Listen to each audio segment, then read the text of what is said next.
Growing up in rural Louisiana, LaCarla McCarty knows what it's like to struggle. When LaCarla was 3 years old, her father had passed away, so she was raised by her mother and her grandmother, but they were always strapped financially. She drops out of high school in the 11th grade to help support her family. Having to take on these responsibilities at such a young age really forced her to grow up much quicker than she should have, and it certainly took away a lot of her own needs that she may have had in order to mature. For the next 15 years, she bounces from job to job and in and out of relationships. Soon, she's raising 3 little ones, ages 10, 8, and 4, all on her own. By her 30s, LaCarla moves to Grand Rapids, Michigan, to be near her family. So LaCarla's mother fell ill, and her older brother lived in Grand Rapids. He moved her mother to be closer to him, and LaCarla followed. The struggling mom lives in a modest house and focuses all her attention on maintaining a decent life for her children. Her kids were her world. So LaCarla was working a bunch of odds and ends jobs, including car detailing and working at a restaurant, anything to put food on the table. She put the needs of her children before her own needs, which, in effect, made her a very needy person. And things get worse when a pinched disc in her lower back forces her to quit her jobs and go on disability. She was scraping by, and she has to live off this fixed income. It makes it even harder for her to survive. Single moms have it hard. It can be tough with one, but when you have 2 or 3 and you're trying to make it, you have to make everything happen. She was lonely. She didn't have a man, a boyfriend, a fiance. She was out in the world pretty much by herself. So she's kind of spiraling into this further loneliness and depression. The only light in LaCarla's life comes from the time she spends with a tight-knit group of women at the local church. It was about 3 or 4 of them that were friends. They kind of called themselves sisters. They had been friends for years. And that helped her to have a release from the struggles in her life. She could commune with fellow Christians. One Sunday, her girlfriend, Takesha Moore, brings her new husband along, 41-year-old Andrew Neal. And even though he's forbidden fruit, LaCarla finds herself drawn to the handsome construction worker. When LaCarla saw Andrew, she was like, geez, this guy looks good. He is fine. Like, how did Takesha get him? She was definitely a little envious. He pours it on thick when his wife isn't looking, and LaCarla soaks up every drop. Andrew liked to be in charge. He liked to be in control. LaCarla was a person who could be manipulated, and Andrew, he saw that. Andrew made the moves on LaCarla, and they started meeting in secret. Before long, the two spend every moment they can together. After putting the needs of her family before her own, really not taking care of herself, LaCarla just didn't really care that this man was married. Now it was her time. It was about herself. Andrew is up front and tells her he spent time behind bars. Actually did 10 years in prison. But he neglects to get into detail about what landed him there. He had been previously incarcerated for armed robbery, robbed a bank and put a shotgun to someone's head and made him get in a closet. I mean, he told me all of that. He hadn't been out that long, I say maybe a year or 2, but he was a charmer. Andrew was able to manipulate women. He's quick to tell her that he found redemption at church and is even studying to become a deacon. I believe that he genuinely wanted to do well. He wanted to put his past behind him. Believing everyone deserves a second chance and drawn by her desires, LaCarla begins an affair with her girlfriend's husband. Not a lot of men were coming her way. So when she saw Andrew and he showed her a little bit of attention, she jumped at the chance to be with him. Within weeks, the two are madly in love, and Andrew leaves his wife, stops going to church, and moves in with LaCarla and her kids. Everybody referred to him as a family. That was their family. It was like they're together.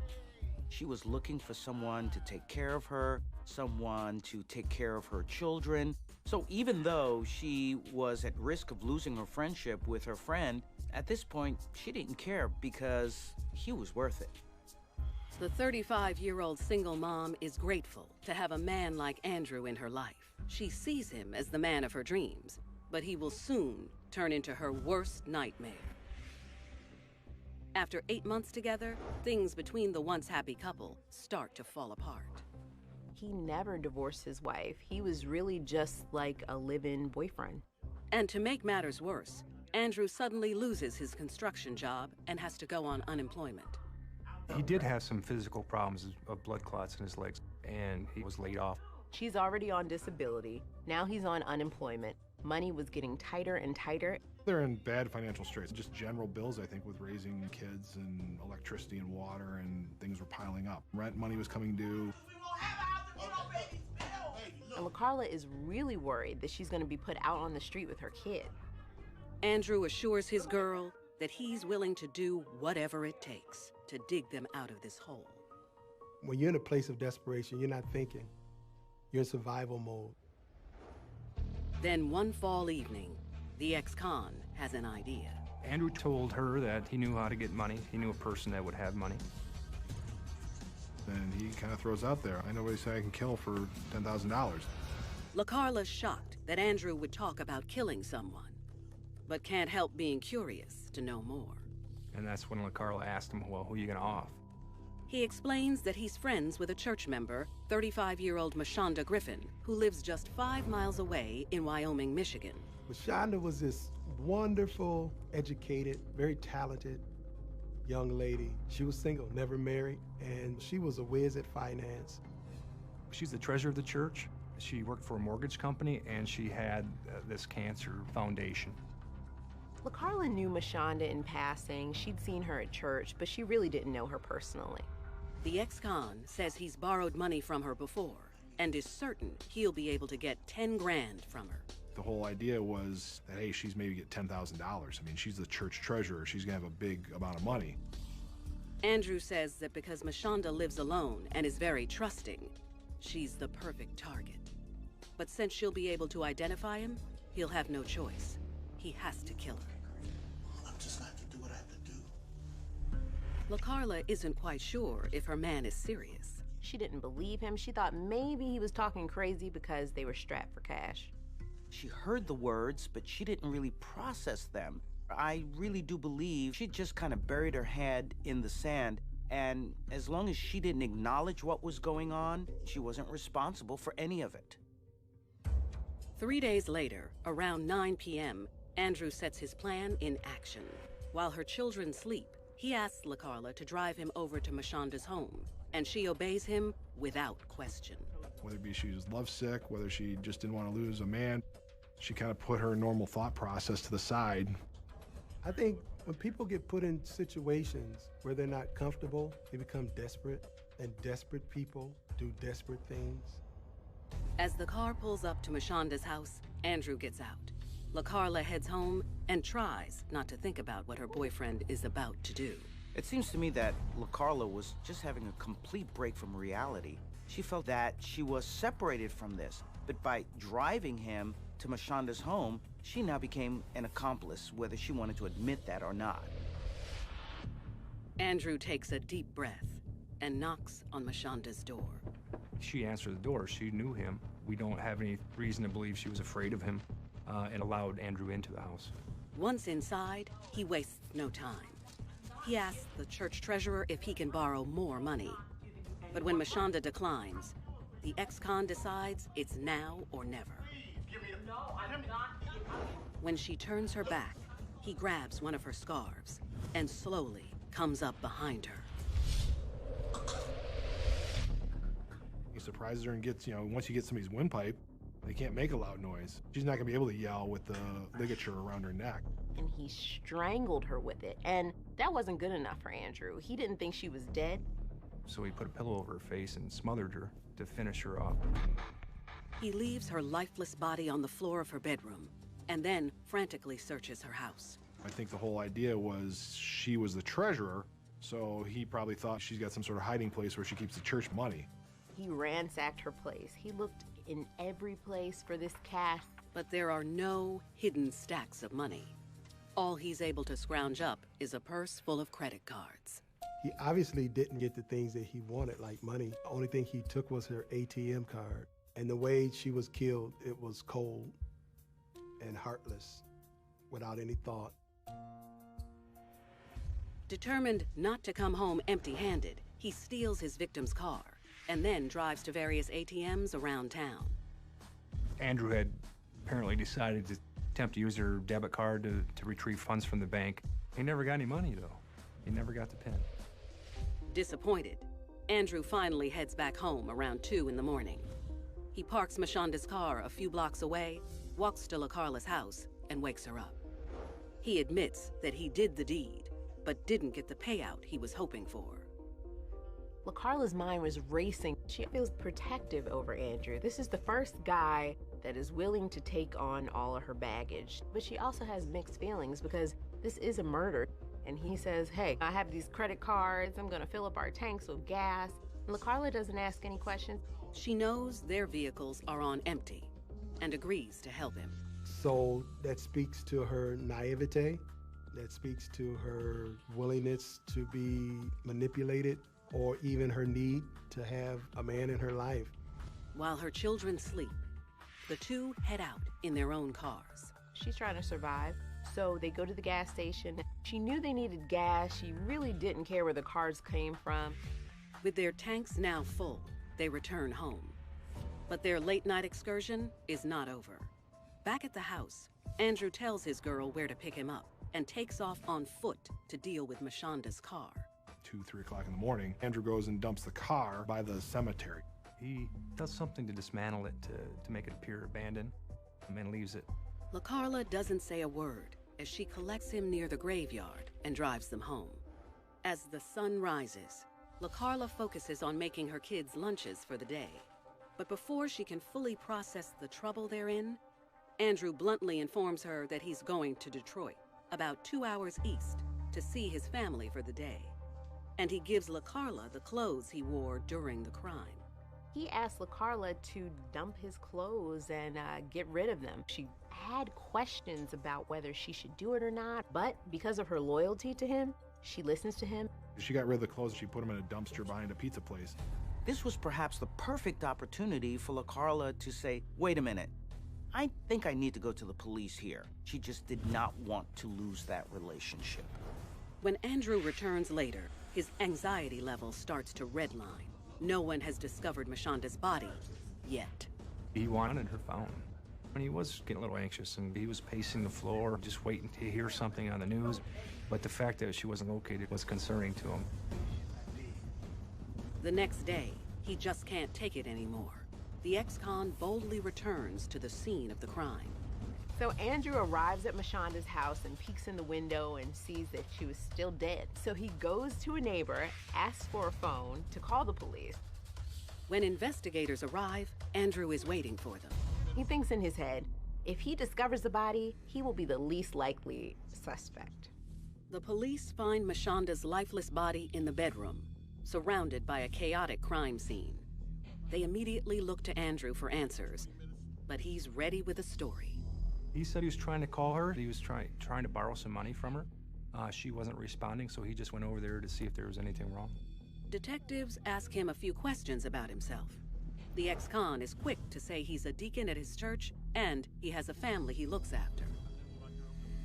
Andrew gave us her information, just as somebody, I think he lived with her. He was giving us his living situation. Not realizing they're staring at Mashonda's killer, police allow Andrew to leave. Even when Mashonda's car is located at the cemetery, it doesn't give them any clues to her killer. But when detectives dig deeper, they discover that someone tried to use her ATM cards in the early morning hours after her death. The bank surveillance depicted a black male with a hoodie on his head. The icing on the cake, they saw Mashonda's car right in back of him. But the real kicker is when investigators uncover charges on her card from a gas station that night. And when they pull those security tapes, they can't believe their eyes. We watched LaCarla and Andrew pull up their cars and 3 o'clock in the morning, 4 o'clock in the morning, fill up both their vehicles. So we knew that if they were involved, we didn't know how deep LaCarla went. 4 days after the murder, police bring them both in for questioning. Filled with guilt, Andrew confesses to the murder of Mashonda Griffin. Yet he refuses to turn on his girl. He was already content with going back to prison, but he was really trying to protect LaCarla. He said, I don't want her involved in this at all. When it's LaCarla's turn, she plays dumb, until police show her photos of the surveillance video they have, and she confesses. She broke down, hysterically crying, worrying about her freedom, worrying about her kids. She knew that the jig was up. She knew that she had to see the reality that she was in deep trouble, and now she had to pay the price. Andrew Neal and LaCarla McCarty are arrested and charged with the first-degree felony murder of Mashonda Griffin. If you knowingly help somebody commit a crime, you can be charged just as the principal. Andrew pleads guilty and is sentenced to life without parole. That spring, LaCarla takes her chances in court. 4 days later, she is found guilty and also sentenced to life without parole.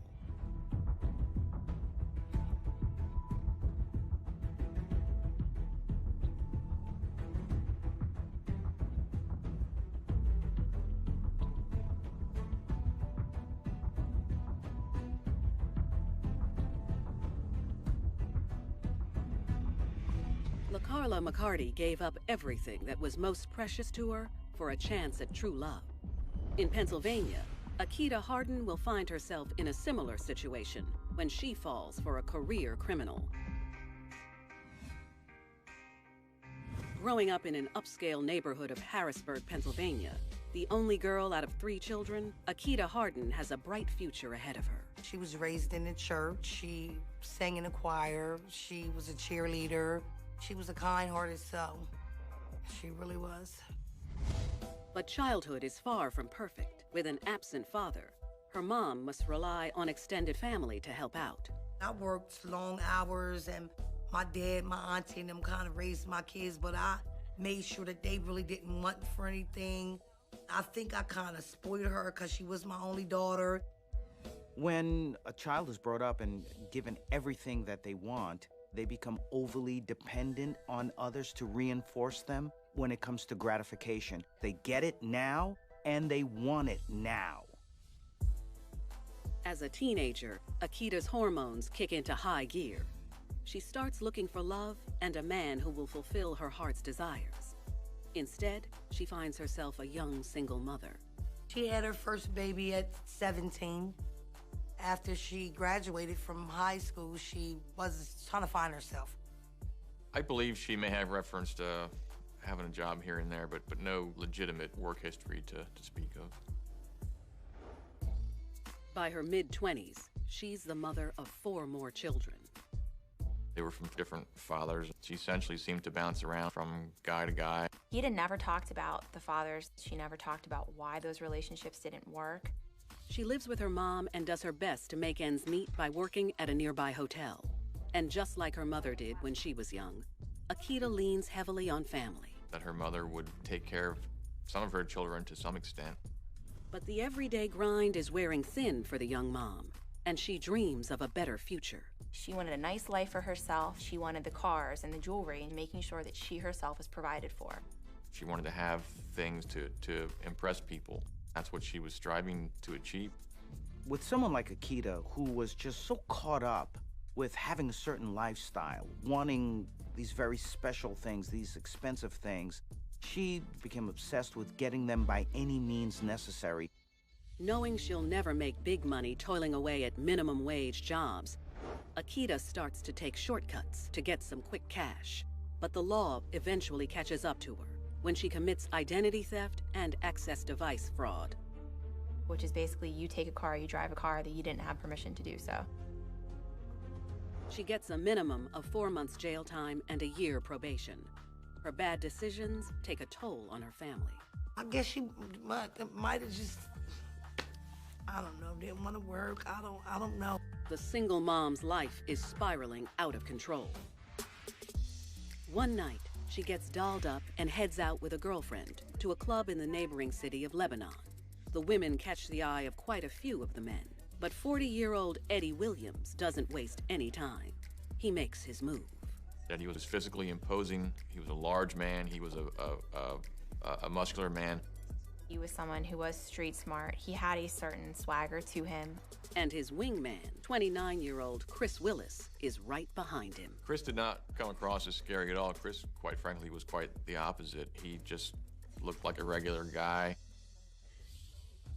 They tell the ladies that they just moved into town from New York, looking to expand their business. And when Akita asks what it is that they do, Eddie smiles and admits that what they sell isn't exactly legal. Eddie Williams is a drug dealer. He is a street guy. Chris was also a drug dealer. They moved to Lebanon and started moving product down here. And by product, we mean crack cocaine. I think Akita actually liked that Eddie was a thug, that Eddie was a tough guy, that Eddie was a drug dealer. And he was a smooth talker when it came to women as well. After that night, it doesn't take long for the two to give in to their passions. And soon, they are inseparable. When I initially met him, I thought he might be all right. Guess that's when everything was good, or they just trying to work through their relationship, trying to get to know each other. Eddie dotes on Akita, paying for everything when they're together. And she's thrilled to finally have a man in her life who can take care of her. I definitely think she looked at Eddie as a provider, someone that could give her the life that she expected or the life that she wanted. He loved her. He would tell her that frequently, and she would say the same to him. Akita fell head over heels for Eddie, primarily because Eddie was older, he had more money than she had ever seen, and he knew how to take care of her. Soon, Eddie asks her if she wants in on his drug-selling business with Chris, so she can make some money of her own for her and her kids. Double the profit. Akita doesn't think twice. She readily accepts. She wanted to be involved in it, but I think she was also kind of naive to what happens to people who are involved in the drug trade. I really believe that she was attracted to the lifestyle, and I mean, it was a very dangerous lifestyle. I almost felt it in my bones, something bad was going to happen. For the next few months, Chris, Eddie, and Akita quickly make names for themselves around Lebanon, selling crack cocaine. They would sometimes sell to individual users. They would sometimes sell a little bit of bulk, but to people who also wanted to sell for themselves. She would often drive Eddie from Harrisburg to Lebanon to deliver money and pick up drugs. When the drugs run out, Eddie and Chris put in the same amount of money to buy more from Chris's connection, and the process starts all over again. Chris had the connection to the drugs. The connection was in New York, and the connection was related to Chris. The trio get along, and business is booming. Akita finally has the lifestyle she's been craving. Everything is good. They're dealing product, they're making money. And when Chris moves into a nicer apartment in South Lebanon, he offers his old place to his partners. He struck a deal with Akita and Eddie where they moved in, they took over his lease. Even though Akita will have to leave her children in Harrisburg with her mother, things are finally looking up. But that's all about to change. By the beginning of the new year, Eddie and Akita start to notice that the amount of drugs Chris is giving them to sell is dwindling. So he was still giving Chris the same amount of money, but he was getting a smaller quantity of product to then sell. And they also see that Chris seems to be living exceedingly well. Whenever he's around, he's blinged out with a new piece of jewelry or clothing. He had this really nice, flashy lifestyle. Eddie was getting very fed up. Eddie was frustrated. Both Akita and Eddie felt personally disrespected. On the flip side, they're just scraping by and can no longer afford the lifestyle that Akita wants. They weren't paying the rent. They weren't paying their utility bills. It's really a mystery what they did with their money. And eventually the landlord threw Eddie and Akita out of the apartment. Jay came to Harrisburg. He was staying with his cousin, and Akita was staying with me. To make matters worse, Akita has some shocking news for Eddie. I'm pregnant. You're pregnant? Eddie doesn't take the news well. He goes into panic mode. That added some stress to their relationship.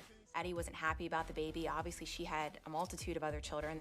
Akita wanted to keep that baby, primarily because she loved Eddie and she was also used to the lifestyle, and so she saw the baby as being an anchor in achieving that goal.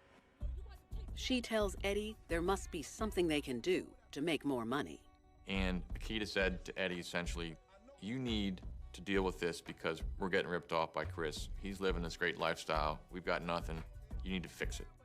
He tells his girl not to worry. He'll take care of everything.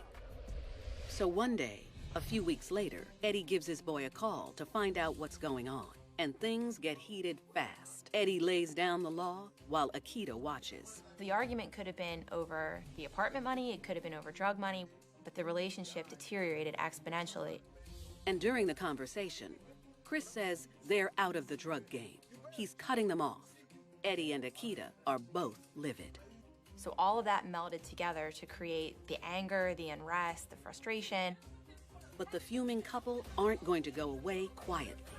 Eddie knows exactly what needs to be done, but he's going to need his girl's help. He told her, I'm gonna take it all from Chris. His plan is to just take what he feels he's owed. And there is no shortage of loot at Chris's place. They knew that the jewelry that he had, the cars that he had, the drugs that would be in the apartment, the money, all of it. But Eddie needs help, and he has the perfect man for the job. His cousin, 34-year-old Rick Cannon. Rick lived in Harrisburg. Rick was, however, known as a stick-up guy. He robbed drug dealers. And even though she knows things could turn violent, Akita insists on joining them. I think she was becoming accustomed to being around these thugs because these are not your average drug dealers. They were gangsters. And I never knew that it was that bad. Akita felt just as cheated as Eddie. She wanted revenge. And add on to that, she had found someone who she really loved in Eddie, and this was a way to hold on to him and hold on to that lifestyle that she came to love. The next morning, around 9 a.m., Akita borrows a car from a friend and heads to Rick's place to pick up her boyfriend and his cousin. And both men are strapped. Eddie and Rick come out of the apartment. Rick had a shotgun. Eddie had a Makarov 9mm. With Akita behind the wheel, she drives them over to Chris's apartment. While she and Rick wait in the car, Eddie approaches the home. He knocked on the door. Chris answered the door, let Eddie in. Eddie then went up into the apartment. But when he gets inside, he sees Chris is not alone. By his side is 24-year-old Marcus Ortiz. Marcus was a bigger guy. I mean, he was taller, he was broader, much like Eddie. Now there's this new variable. They had never met him before. But Eddie's too far gone now to turn back. Plus, there's cocaine and stacks of cash ripe for the taking. He hits up Rick on the cell and calls him in for backup. Well, he actually brought in Rick, and then Akita had asked if she could come in to use the restroom. I would assume it was quite stressful for them, knowing that the plan wasn't working the way they wanted it to work, and they had to sort of reroute what they were doing. They all make small talk. There was nothing to indicate that there was any type of arguments or bad blood that morning. Then Akita gets a phone call and casually heads back to the car. She went outside and sat in the car and spoke on the phone with her friend while Rick and Eddie remained in the apartment. Akita must have known what was going to happen, but she was just so wrapped up in this lifestyle and the love that she had with Eddie that she really wasn't acknowledging the explosive potential of this particular action. A few minutes later, Eddie and Rick say they have to go too. Chris walks them out while Marcus hangs in the kitchen. They make their way to the front door when suddenly, without saying a word, Eddie twists around and opens fire. While Rick keeps Marcus busy, Chris, shot in the arm, hides in a closet. Then the door swings open to reveal his former best friend. Eddie grabbed him from the closet and pulled him out on the floor. Chris knows exactly what's about to happen to him. As Eddie puts that gun against his head, he knows what's going to happen to him. That's when Eddie fires. While Chris lays bleeding to death, he sees Eddie steal his watch and ring off of his finger. There's no more of a terrifying experience for a human being to go through than what he went through when he was shot. Then Eddie turns his attention to Marcus Ortiz. The gun was taken, put to the head of Marcus, and Marcus was shot and killed. I never would imagine anybody would have been killed. Never. He was just violent.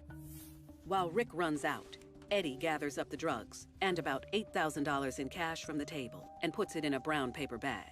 Akita heard gunshots coming from the apartment, and she jumped into the front seat of the car and started the car up. Neighbors also hear the shots and call 911. And, as luck would have it, there's a patrol car already at the complex. just happened to be there. So his response time was seconds. The officer sees Rick and Eddie run out and jump in the SUV. Once they're in the car, Akita slams her foot on the gas. Drive, go!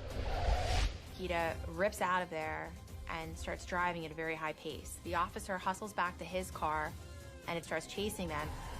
As soon as she hears the sirens, Akita panics. She's in oncoming lanes of traffic up hills. She's going well over 100 miles an hour. And Akita tries to turn around and knocks over a street sign and makes it in somebody's front yard. Her driving really was miraculous for how well she handled that vehicle. It was an amazing chase. Suddenly, Akita slows down just enough for Rick to throw out his shotgun. But after just over 11 minutes, they realize they need to make a run for it. She stops the car. Rick Cannon gets out and runs left. Eddie Williams gets out and runs right. Akita continues to drive forward. Rick Cannon is chased by this officer who had been pursuing them all along, and he's caught a few blocks down the road. He just voluntarily stops running. As his cousin Rick is taken into custody, Eddie Williams takes off. Eddie took off between two houses, and that was the last he was seen at that point in time. He got away. Couldn't find him. But the dangerous dealer leaves a wealth of evidence in his wake. Right outside of the spot where we know Eddie jumped out, we found Chris's ring with Chris's blood on the ring. He threw the murder weapon, the gun, and we also found a bag of crack cocaine. Meanwhile, Akita pulls the SUV into an alleyway and takes off on foot. Eventually, an officer driving down the street saw Akita standing on the corner wearing clothing that matched the description of what we knew the driver was wearing. She's arrested and hauled in for questioning. And despite facing an abundance of evidence, Akita is tight-lipped. Akita tried to say she didn't really know Eddie. She had nothing to do with this. She didn't know where he'd be, where he was. Even when she finds out that the shots Eddie fired put Chris on life support and killed Marcus Ortiz, she refuses to turn on her man. But Eddie's cousin Rick Cannon is not so loyal. He's quick to cut a deal. He pleads guilty to multiple offenses, including third-degree murder.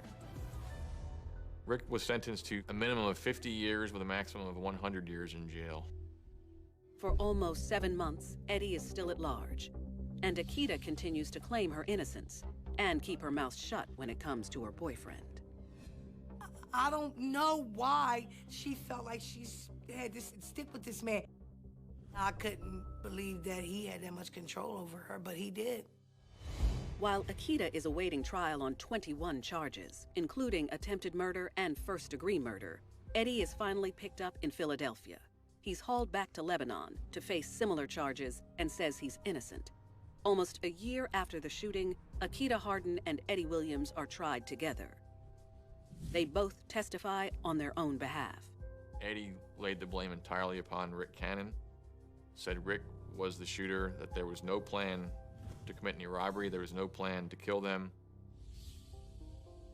Akita maintains her innocence, saying she was just in the car. Her defense was that she did not know they were going to rob them. She wasn't part of it. The jury doesn't believe either one of them. Eddie is found guilty of multiple charges, including attempted murder and first-degree murder. Akita Harden is also found guilty of multiple charges, including attempted murder and second-degree murder. Eddie received a life sentence. He'll spend the rest of his life in jail with no possibility for parole. Akita got the exact same sentence. She was very emotional. She didn't say much, but she was very emotional. She apologizes to her family during her sentencing, but never mentions the victims or their family. When you love somebody or you think you're in love with somebody, you do stupid stuff. But hope that people would have like a forgiving heart towards her, because it was just a bad choice all the way around that she made, and she regrets it.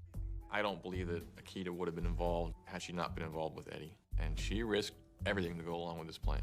I think that part of it was certainly she was in love with Eddie. Secondly, he gave her a lifestyle of riches that she always desired, and her desire to have it all caused her to lose it all.